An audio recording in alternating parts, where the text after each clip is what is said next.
সবাইকে সুস্বাগতম।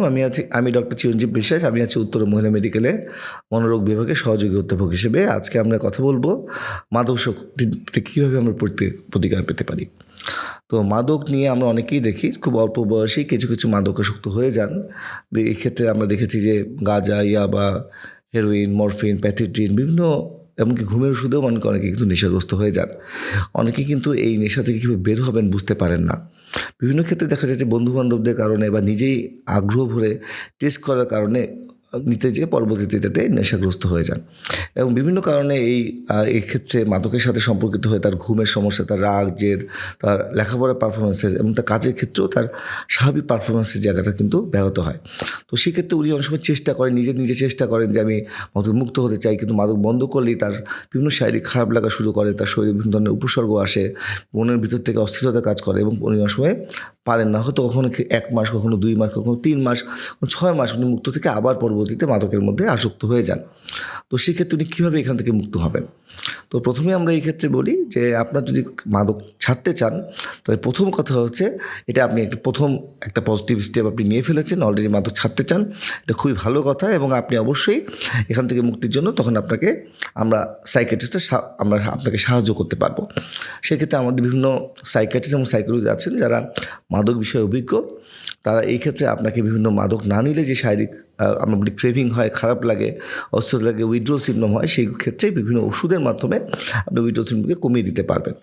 2 নম্বর হচ্ছে যখন আমরা উইথড্রল সিনড্রোম কমে যাবে, খারাপ লাগা কমে যাবে, তখন কিন্তু বিষণ্ণতা, দুশ্চিন্তা এগুলোও কিন্তু আসে এবং ভবিষ্যৎ নেমে কী হবে, আমি আরও পিছিয়ে গেছি সবার থেকে, তো টেনশনের কারণেও কিন্তু কিছু ওষুধ আমরা দিয়ে থাকি। তার সাথে আমরা কিছু সাইকোথেরাপি বা কথার সেশন আমরা কন্টিনিউ করি। তাহলে সেক্ষেত্রে আপনার এর মধ্যে এই ভয় ভীতিগুলো, অস্থিরতা কমে আসে। কারণ আমরা অনেক সময় দেখি এই ভয় ভীতি, অস্থিরতার কারণেই মানুষ পরবর্তীতে এখান থেকে বের হতে না পেরে আবার কিন্তু মাদকে আসক্ত হন। তো সেই ক্ষেত্রে যদি আপনি একজন সাইকিয়াট্রিস্ট এবং সাইকোলজিস্টের আন্ডারে থাকেন তাহলে উনি আপনাকে হেল্প করবেন কীভাবে আপনি এই ক্ষেত্রে ছাড়াটাকে আপনি সফল হতে পারেন আর ভবিষ্যতে যেন এখান থেকে না ফেরত আসতে হয়।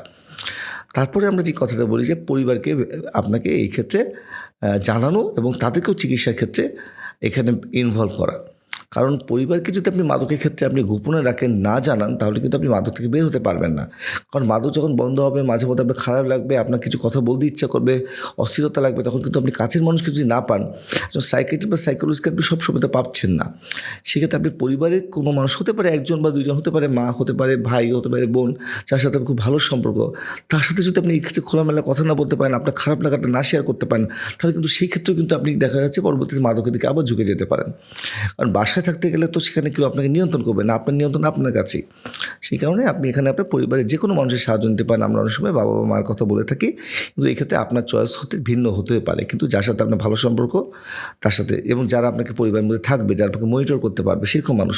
বন্ধুবান্ধবদের কথা আমরা অনেক সময় বলি না, কারণ বন্ধুবান্ধব তো আপনার সাথে থাকবেন না, তারা আপনাকে হেল্প করতে পারবেন না। যখন খুব খারাপ লাগবে, অনেক ক্ষেত্রে দেখা যায় মাদক বন্ধ করলে খুব খারাপ লাগে, অনেক ক্ষেত্রে আত্মহত্যার ঝুঁকি চলে আসে, নিজেকে আঘাত করার ঝুঁকি চলে আসে।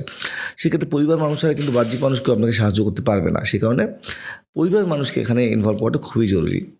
এবং 3 নম্বর কথা হচ্ছে দীর্ঘস্থায়ী কথার চিকিৎসা, সাইকোথেরাপি। এই সাইকোথেরাপির ক্ষেত্রে সাইকোলজিস্টের সাথে সেশন করতে হবে তা না, অনেক সময় গ্রুপ ডিসকাশন করি, নিজেদের মধ্যে যারা মাদকাসক্ত ছিল তাদের মধ্যে, যারা এখন ভালো আছেন তাদের মধ্যে গ্রুপ তৈরি করি, তাদের মধ্যে বিভিন্ন ডিসকাশন হয়, তাদের মধ্যে বিভিন্ন মিটিং হয়, তারা বিভিন্ন জায়গায় তাদের ফিডব্যাকগুলো দেন। এগুলোর মাধ্যমে লং টার্ম ভালো থাকা সম্ভব।